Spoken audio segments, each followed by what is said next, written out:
you're going to see it eventually. You're going to hear it. You're going to hear it from your teachers. A phrase like, make sure you use your Microsoft editor better, or make sure that you use Grammarly better.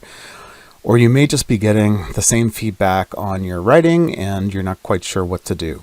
Well, every little improvement in your own writing is just part of the next stage of life, and I can't address all of those. But what I can talk about is using the tool Grammarly, using it well, using it authentically, because basically there will come a point where throwing things into some bot to fix up the language or to tighten things up isn't going to work anymore for getting your voice across, for getting your ideas across.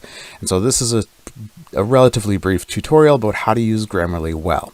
Now what I've done here is I've set up the Grammarly.com and it's ready to start for use. I typically use it in my Microsoft Word app, but I'll use it here in the in-browser app for now.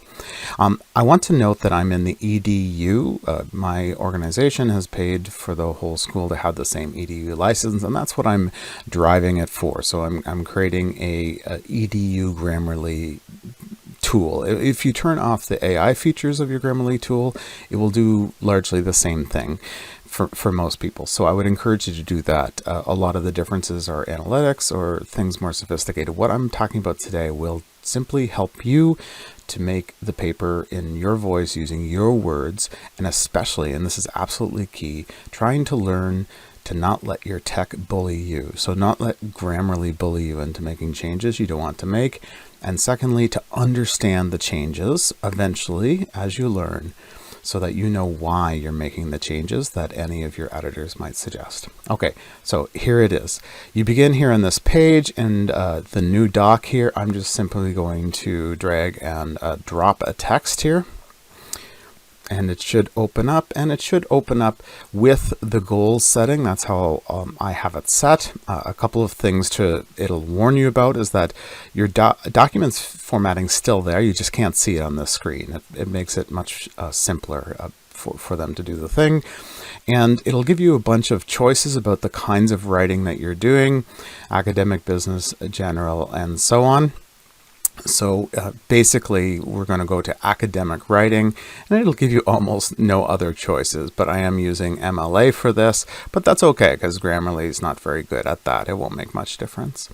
Okay, so when we set this as done, what we have here is a screen with my text on the left, and then a series of 49 suggestions, and this is where I struggle. There's a whole bunch of data on the screen that I just don't need right now. Like I don't need, why is this glowing up here? What are my goals? Okay, so you can set those goals and make them a bit more personal, but then there's a score. I don't know what that means. Is that my grade?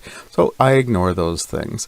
I also ignore some other things that you might see. For example, the style guide, it's, on point. It's not. I made specific mistakes in creating this document. I used DeepSeek to help me make this essay, and I made specific mistakes so that the Grammarly MLA fixer will fix it, and of course it didn't, so it doesn't do that. So just ignore that. And also this check for AI text and plagiarism is only really so helpful. It will pick up things like your quotes and things like that, but like here, this section resembles AI text here at the bottom. Well, that's the bibliography, right? Now, they are all fake sources. I made sure that we tried to develop only unreal sources for a paper that doesn't exist using science that isn't real.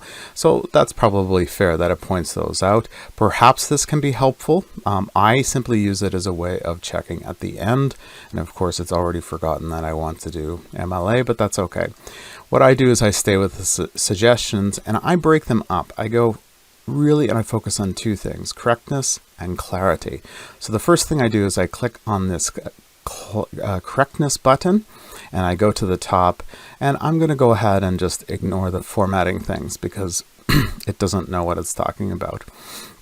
Now, so the screen will show that there's different red underlines. These are the things that are your correct questions, and then these are things about clarity that have to do with getting your message across clearly, obviously. The other ones, engagement and delivery, are a bit more subtle. We may come back to them. All right, so on correctness, I just simply go one by one. Here it says behavior, and it tells me I spelled behavior wrong. It's because I spelled it the American way. Well, this is a Canadian academic writing, and so I'm going to want it in the Canadian spelling, but maybe I'm not sure what this is about.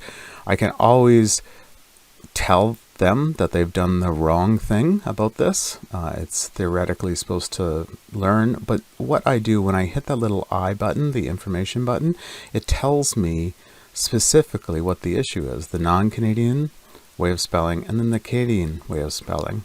And so then this allows me then to accept or dismiss. So when I accept it, it disappears. Okay. Right, so this begins, the title, Semiotics of Sorry, looking at why Canadians apologize. I kind of like this first line. Have you ever said sorry to a co-rec? That was not actually my idea. That was DeepSeek's idea. That was not bad. We all know Canadians apologize a lot, which was basically my prompt. Okay, so what's the problem here? An alot and a lot are different. And so you can see this is simply a spelling mistake, and it will explain that it's just a spelling mistake. So there you go. So I can accept or I can dismiss that. You're going to see quite a number of the suggestions. Grammarly loves comma. It loves putting commas into things, but that works okay for the Canadian and American education scene right now. So actually, they want to put a comma at the beginning when you have any of those kind of ly adverbs at the beginning, and so I'm going to find out why they've got there. It'll say this: use punctuation marks to separate parts of sentences, clarify meaning, and so on. And so it's going to show an example here of what happens when you have a subclause and then a part of the rest of the sentence, and it describes those things. And so if this doesn't make any sense to you, I would encourage you can look it up as you're doing these things, or you can just either accept or dismiss the thing as you go.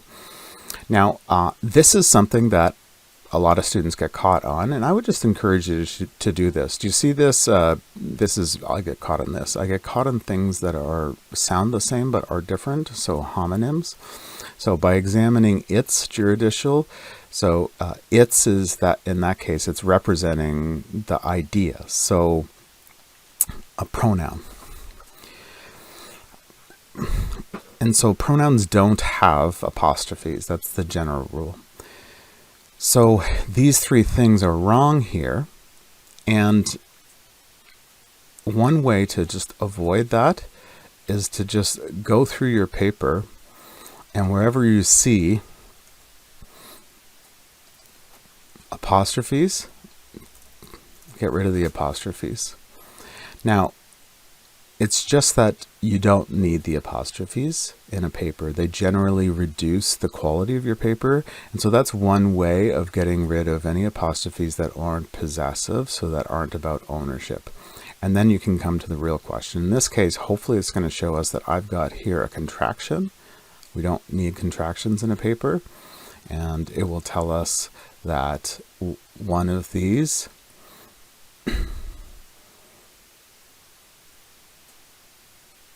I don't know, I'm not sure why it's got this description here, but in any case, I'm going to accept it, and so on. You go through the list one by one. This gives people the freedom to be polite without getting sued or having legal liability be incurred. Okay, well, what's wrong with that? I don't know that it's gonna tell me. It should really just be liability incurred. I don't know if it'll tell me why it'll do that. It's actually going to tell us that the number and the tense of the verb and the noun don't match. In any case, I'm going to get rid of that. Okay, but here we have another its, and it seems like it's the wrong one. It should be able to tell me that it is. Okay, with the same kind of confusing instructions. But again, I'm going to suggest that you just do this. It is. instead of it's in a paper. We just don't need those contractions, the squeezing together of words. Okay, but I've now created another problem. Okay, this is why you can apologize to that coat rack without worry. It is a national pastime. So it's actually, I think, what we would call like a comma splice or a sentence fragment, these things that teachers keep saying, but we're not sure what they mean. In any case, you've got two sentences and they both have their own verb. This is why you can apologize. It is a national pastime. So those two words are connected to one another, but they're really two different sentences. And so that's why it's suggesting a semicolon there. You're welcome to do a semicolon if you like.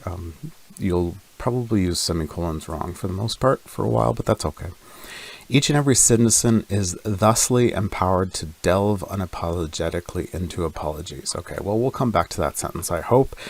But here, what's wrong with thusly? Thusly is a fancy word. Oh, it's just wrong. Is that what it's telling me? Okay. A word family is a group of words that are derived from a common stem. So this would be thus and thusly are connected. So it's telling me in detail what the right one is. In this case, I'm using a word that sounded more academic, but really wasn't. Okay. Now, and then we go to the second paragraph. In daily life, sorry is used. So, how do we say it in Canada? Sorry. Sorry is used in a way that has little to do with guilt or taking responsibility. That sounds right. Except it's used in ways, which is plural, so that has to be have. The subject-verb agreement is off. And it'll give you some examples, not this example, but you can read through these and you can see many people wants to travel, many people want to travel. And so this is the harder one of that. It was harder to spot, but it's the same kind of idea. And so I accept. And so each time I'm doing this, I'm trying to learn a little bit about what's going on. Walking down the street, correct the punctuation. I need a comma there. Well, before it told me that there are these little part sentences, clauses that we have at the beginning of sentences, or sometimes the end, and they typically need to be separated by a comma. So we'll see how that goes. Walking down the street, yeah, I can see the break there. The social contract isn't reinforced by these tiny apologies. You can get rid of this. Walking down the street, the social contract is reinforced by these tiny apologies. See how that sentence works on its own? So this is adding information. So the comma helps us divide in our brain where those things belong. We could move that. We'd have to add some words. The social contract is reinforced by these tiny apologies when we are walking down the street, something like that.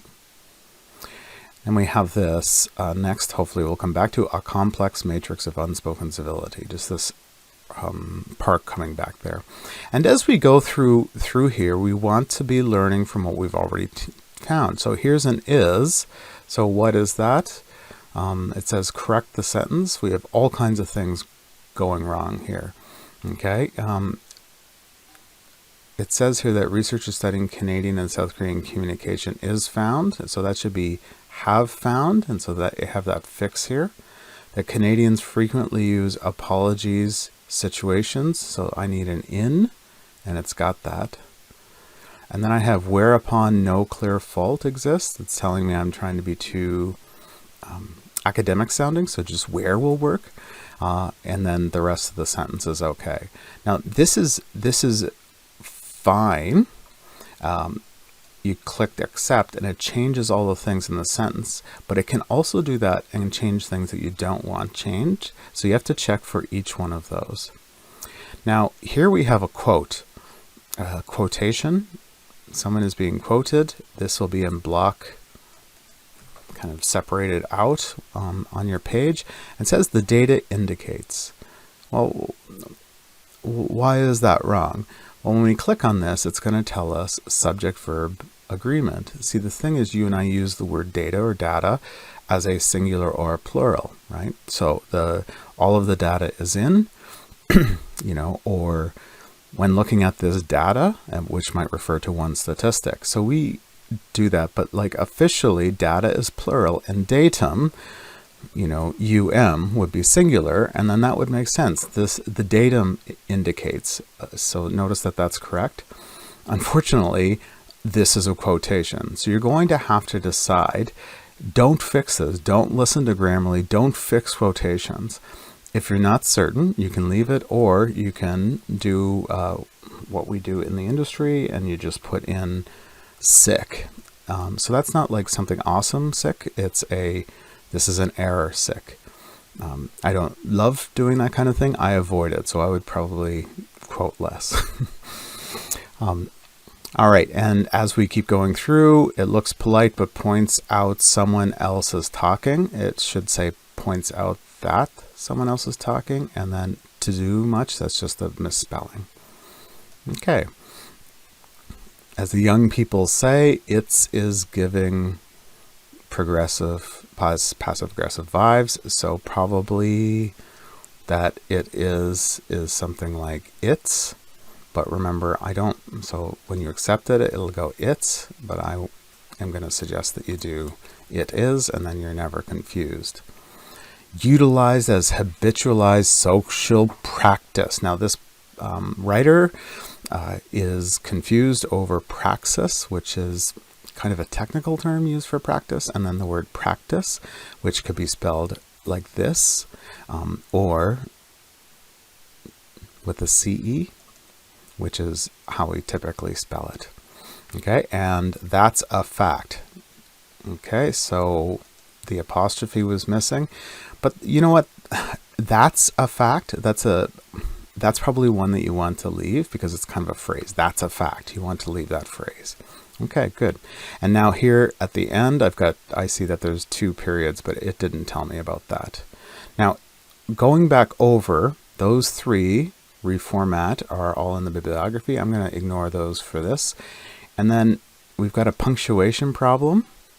It looks that we missed. It looks polite, but, okay, so it looks polite, but something's wrong there. It looks polite, but points out that someone else is talking too much. Really, I mean, it looks polite, but it points out, but this seems to work okay. Now, it doesn't like my sick. It doesn't want my sick there. Well, that's okay. My teacher told me to put it there. So that's all the correctness.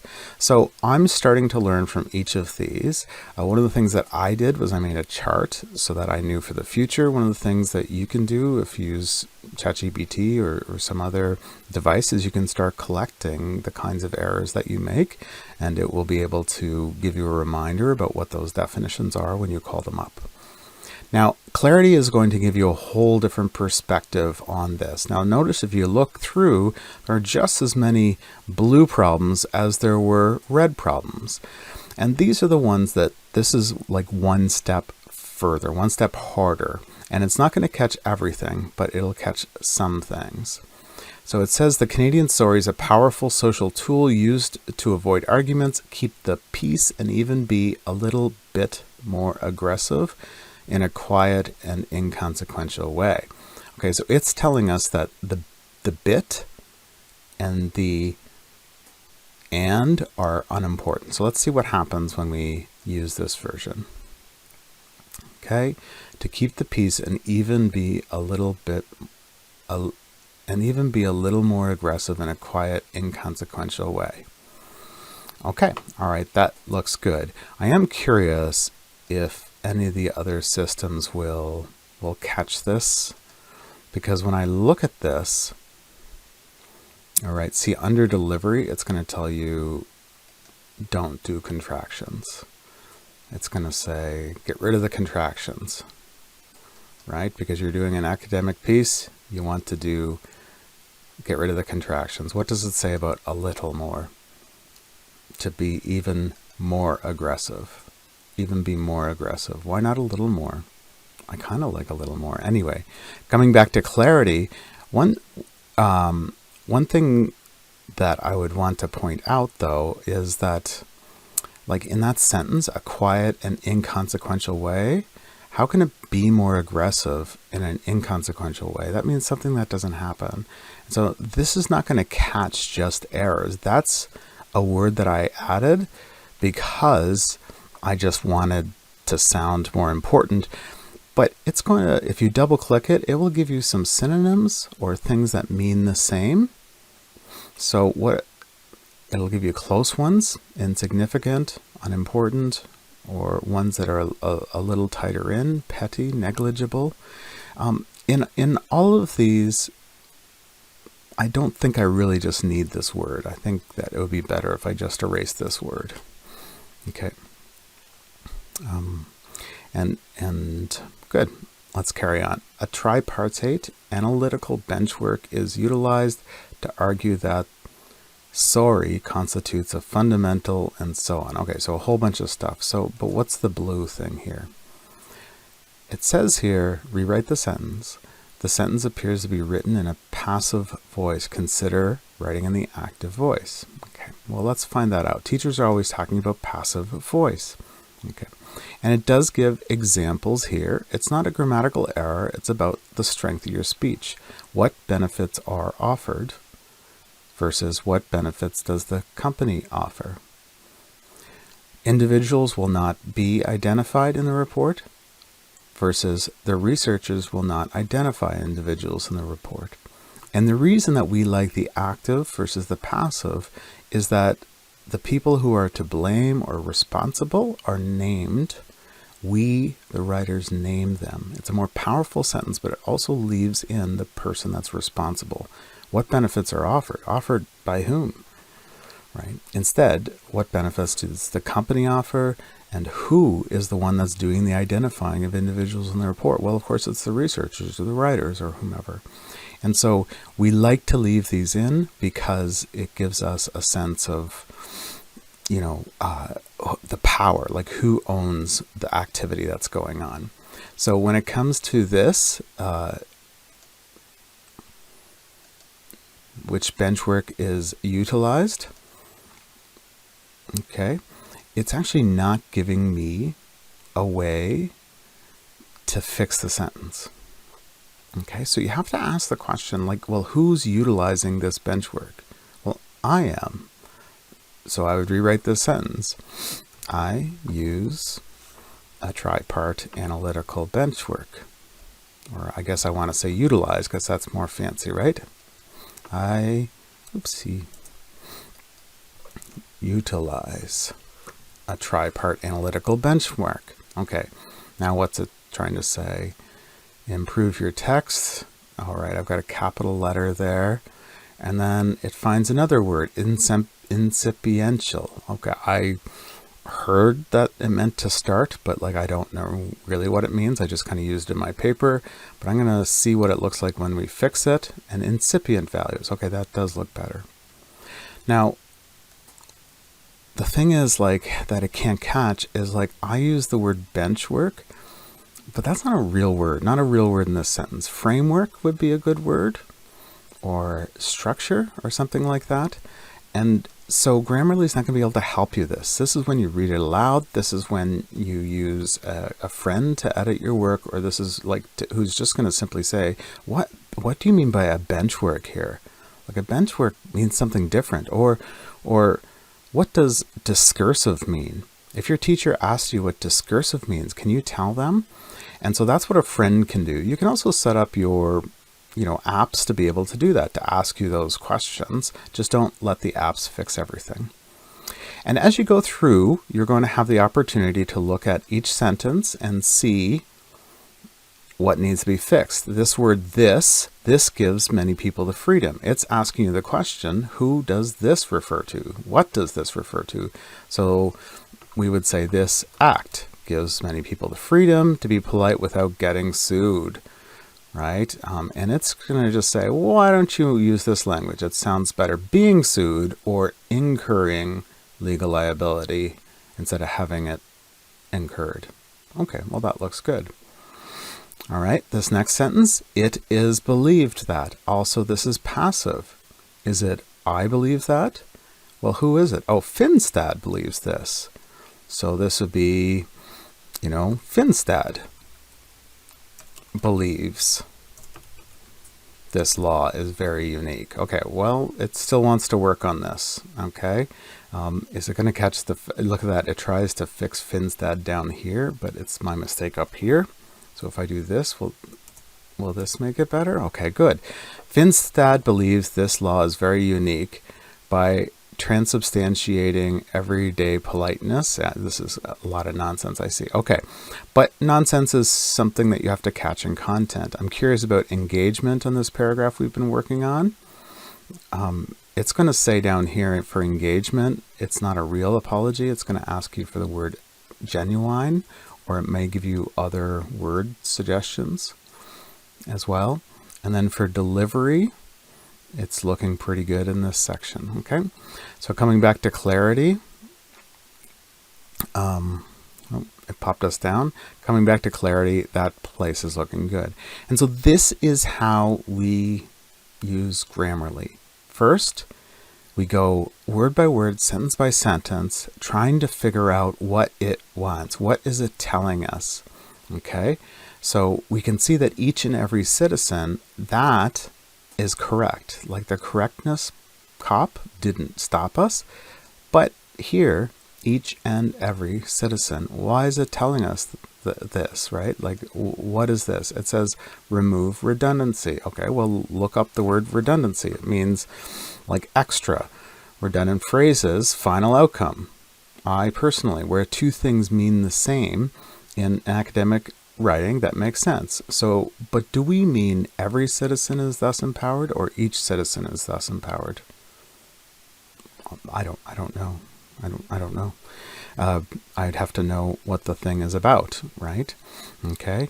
And part of that means going back. In other words, the government made it safe to be sorry. This is why you can apologize. This act, right? We're all going back to this act. Each and every citizen. I might leave that. It tells us to change it. I just want the emphasis. Okay? Each and every citizen is thus empowered. Well, who empowers?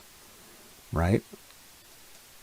That's that passive, but it didn't note that. I think we mean something like the government thus empowers each and every citizen to delve unapologetically into apologies. I wrote that line. I thought that was funny. Okay, what's it telling me? Each and every citizen. See, it wants me to get it down to every. What's it say in correctness? Oh, all kinds of things. I spelled government wrong, and I've got a capital letter in the middle. So let's fix this. Oh, the e-government. Well, that's good. I introduced a new error, and look at that. I fixed it using his suggestions. I let Grammarly bully me into this, and I created a whole new thing, an e-government. I like that. That's very good. I do want to note delve. I added delve here so that I could add this, sneak this lesson into the end of this video tutorial. Delve, like, do you know what it means? Like, it's in almost any AI suggested kind of material. Grammarly doesn't use it because it's not interested in the word and it knows it to be a problem word. But this is the kind of thing that ChatGPT will give you as a word. It's kind of a cool word if you look it up, but if you don't know what it means and your teacher asks, that's when you're going to be in trouble. Now, as you go through, like, you have to make each decision for each, you have to make each choice. The government, why does it not like this? The government thus empowers every citizen to unapologetically delve into apologies. Okay, I don't know if that's better. Read it aloud and see what you think. I like to focus on places where there's a lot going on.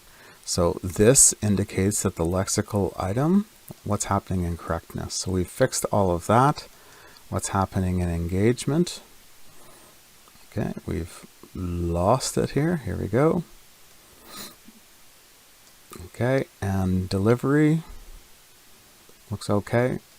So we've got mostly this correct. The engagement's okay, and delivery. So now let's find out what it's trying to do. So this, okay, right. So this is unclear what it might be. It's an unclear reference, and so what does it mean?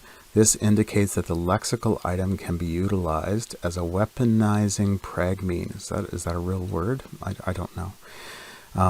Sorry, not sorry. This indicates this tweet, this Instagram, this evidence, I'm going to say, because it looks like I'm presenting evidence. This evidence indicates that the lexical term, okay, it still doesn't like that. Let's move on. Can be utilized, can be used. It's telling me I'm just trying to be too fancy, I think.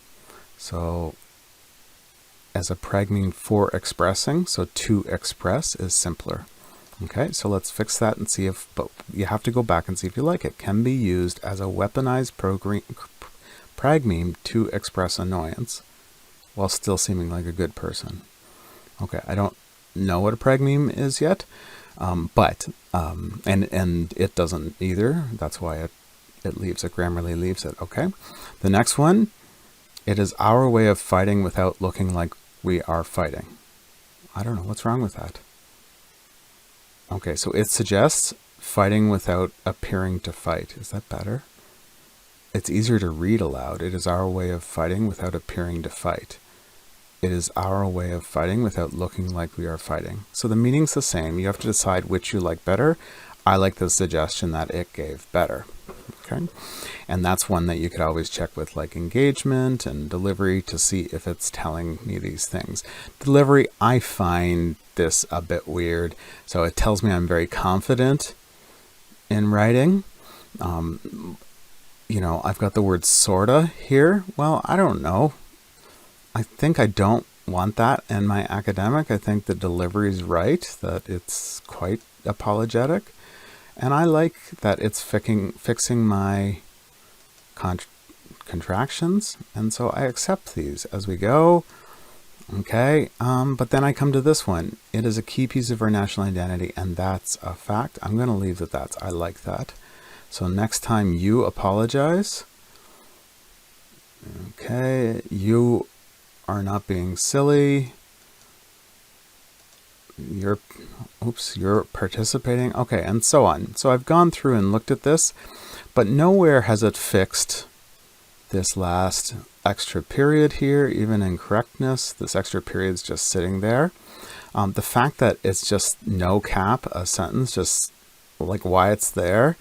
The fact that the author of this paper, Beauregard, a complex matrix of unspoken civility, a sentence that means very little, just sitting there. There's no verb, like it is a complex of matrix. So there's all kinds of things that it didn't do right, that it didn't get right. And you can use other tools like the Google checker or the Microsoft Word editor, and it will show different things when you look.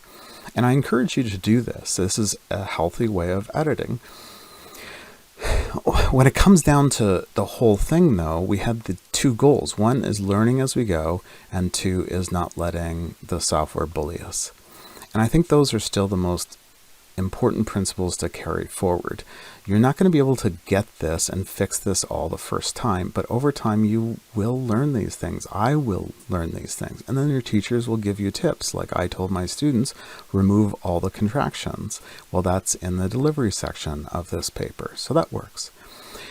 But I also told them, don't use you. Don't use the second person plural like me. Like, don't use that in an academic paper. Don't talk to you. You talk to represent your own ideas or speak to the public, but you don't talk to the teacher. And that's not something that's in Grammarly, although you can probably design it to do that. What these buttons here mean, the 92 score, I guess that's better. I don't know. I'm not that concerned about it. What I have here is a document that I can now download. And before I hand it in, I have to make sure that every sentence is mine, all the words are mine, but it is a tighter thing. Teachers are going to notice fewer errors. It will read easier. And if now I'm going to throw it into something like another editor to offer advice, it is still my piece. It's not getting further from me. It's getting closer to me. So I hope that this tutorial is able to help you out. No doubt there are quick perky tutorials just to get you into Grammarly all over the internet. And I encourage you to just scour YouTube for the thing that works. This is for helping you maintain your voice while learning to use Grammarly to help you become a better writer.